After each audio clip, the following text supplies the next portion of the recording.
Well, my name is James, and I'm an urban picker. My history kind of goes back to, I remember being 8 and 9 years old, and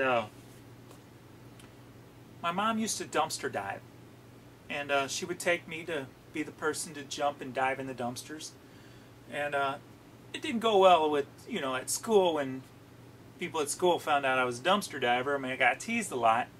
But me personally, I love to do it. I did not stop doing it because I got teased. I went, and I enjoyed climbing in the dumpsters and finding stuff that you can't believe people actually threw away.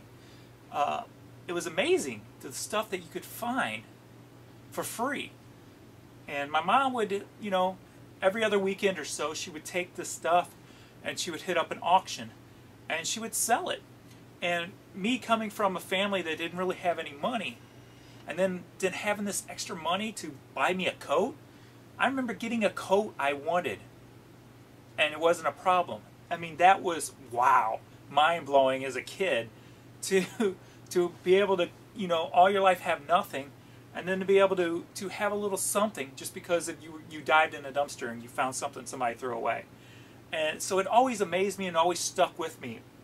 And so finding stuff to sell has just always been a passion of mine and something I've loved to do just because of all the past great memories I had with it.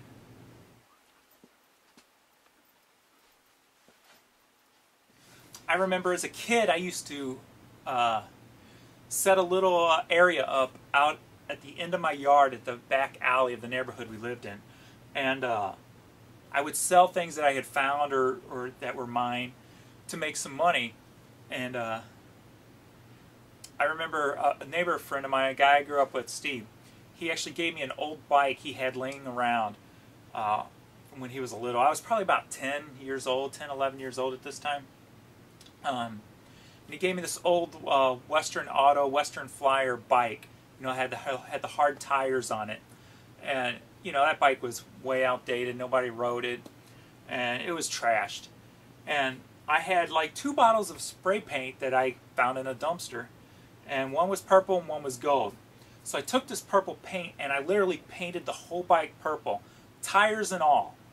And then I took the gold spray paint and put gold polka dots all over the bike and put it up for sale at my yard sale at my store, at my alley store.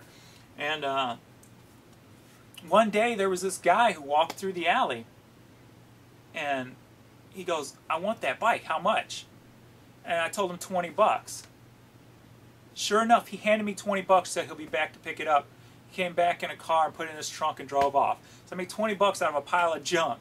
And just little things like that just stuck with me over the years, and just it makes the passion even that much greater, and it's awesome.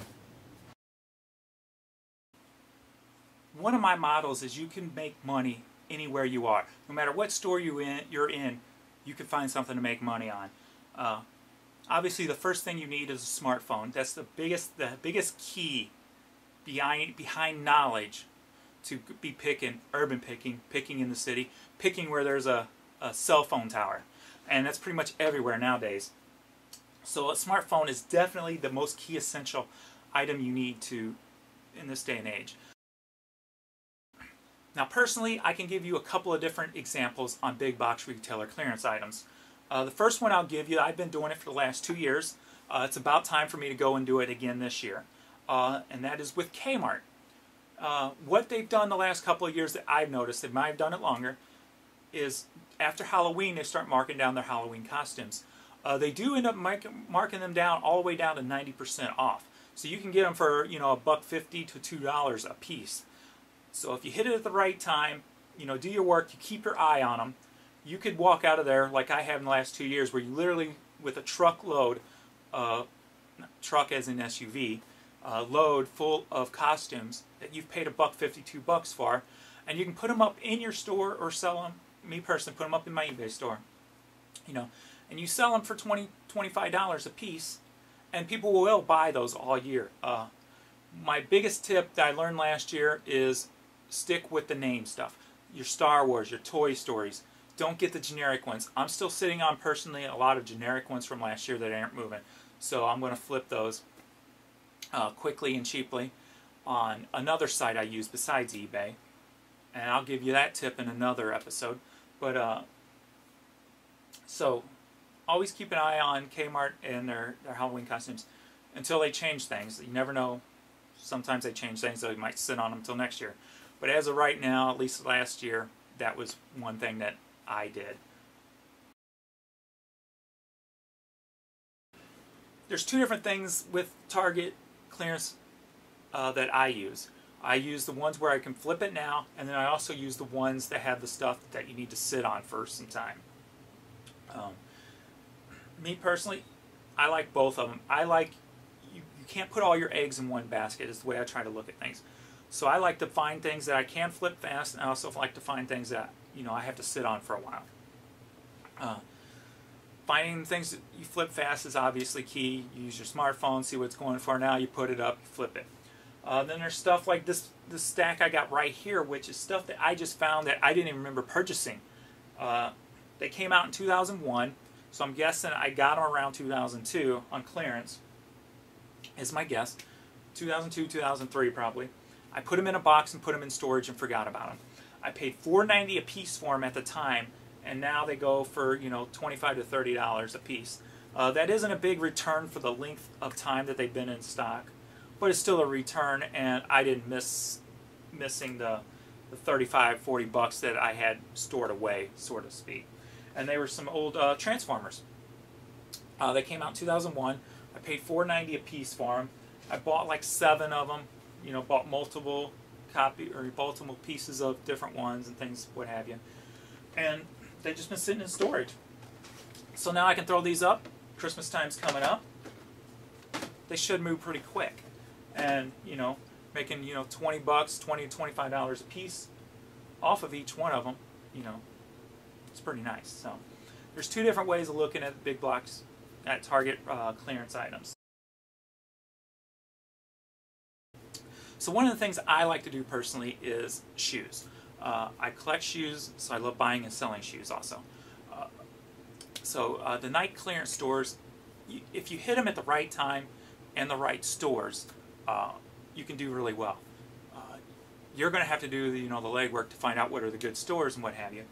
But you don't even have to know shoes too much these days. As long as you have a phone and you have time to go and look through things and teach yourself, that's all it's going to take. But I personally, like I have shown or will show how to get Nike gift cards and how to get shoes for free, basically. But you can always make a nice profit on clearance shoes if you find the right shoes at the right time. And there's also other little things in the stores, you know, the Nike clearance stores you can look out for. One of the recent things I picked up were, you know, these Penny Hardaway hats, you know, crimson hats. And I picked up about 6 of them, paid $7 a piece, and they're selling for about $27 a piece. I sold about 3, I've got 3 left. So it's always keep an eye out. There's always going to be something in any store you go into that you can make a buck on. You just have to be willing to look for it if you don't know, if you don't have enough knowledge about what items are. So, there you go. Cookie! One thing I do, and you can consider this a tip of sorts, is for my business, when I go picking in places I use credit cards, I use my Discover card. I use it for my stamps purchases online, stamps.com. I use them. I use it for the eBay fees. I use it to buy product online and at stores that accept credit card. And what this is I use the Discover card. And what happens is, if you got the right, I guess it's a certain, I don't know if it's a certain Discover card or all Discover cards, but you build points.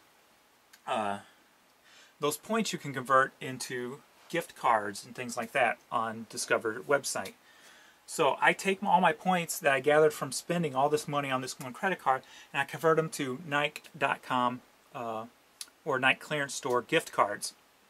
And with these gift cards, with your points, you got $40 in points, but yet you can buy a $50 gift card. So if you do that, you take that gift card, you go to your Nike outlet store, and you say it's on a weekend where they have a 20 or 30% off sale on top of it. So not only are you finding clearance shoes, you know, that you can flip probably for, you know, 100% profit, you also have the gift card to pay for it. On top of it, you got the extra $10 space on that gift card. So that's a thing to look into if you don't already do it, is the right credit card that gives you the most back for what you want to use it for. Personally, I think this is probably the biggest tip of them all.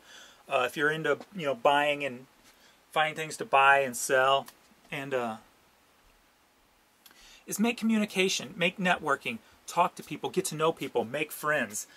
There's nothing better than knowing people in the stores that you visit frequently who can, you know, who know you, know what you do, know about you, who trust you, who you can trust them, and they give you information that's invaluable. They will tell you when something's coming in. They will, you know, let you know what's in. They will even go to the back room and get something for you that nobody has seen yet. So my biggest tip, if you want to be a picker of any kind, is networking. Get to know people. And that to this day and age too, obviously online is a big way to go. Put yourself out there, and you can buy, make so many connections to buy product and to sell product, obviously, online. And so that's one of the, if not the biggest tip I personally think you can get, is networking and befriending anybody and everybody, even other shoppers.